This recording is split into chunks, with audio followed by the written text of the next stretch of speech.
it's one thing if, you had the woke stuff in the United States that is sort of annoying. More than annoying, even reflects, I think, a cultural denigration of our heritage and who we are as a country.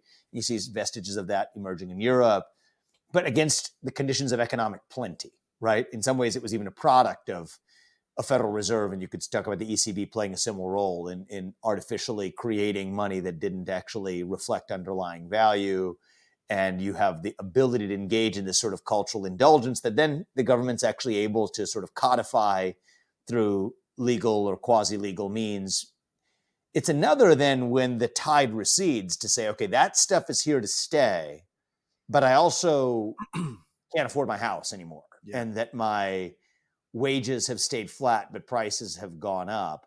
And nobody seems to give a damn, but they care about everything else relating to the way we're supposed to have moral obligations to take care of migrants or those who are disempowered. When somebody tells me that I'm on the top of some sort of intersectional totem pole, Right. and that was annoying while I was doing pretty well, but it's downright insulting when I'm actually not doing so well right now. And so in some ways, the buildup of a lot of the woke, intersectional ideology in economically tolerable times becomes utterly intolerable with a vengeance at a moment where you actually feel real economic pain. And that, I think, is a formula for catalytic change. But I'd ask you for your perspective, both on the other side of the pond as well as ours, for what's really going on there.